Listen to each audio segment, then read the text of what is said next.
Ara en grups de treball pots accedir a una sala virtual per al teu grup a través d'accions i accés a la sala virtual.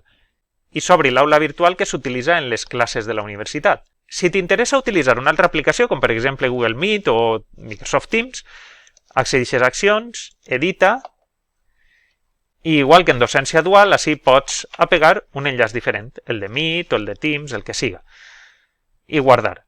A més, pots eliminar la possibilitat de tindre aula virtual si és que no t'interessa. I guardar. I en aquest cas ja no tindràs accés a cap aula virtual. Si tornes a necessitar-la, i ja està. Si deixes d'utilitzar Google Meet i tornes a utilitzar aula virtual, simplement elimines l'enllaç i guardes.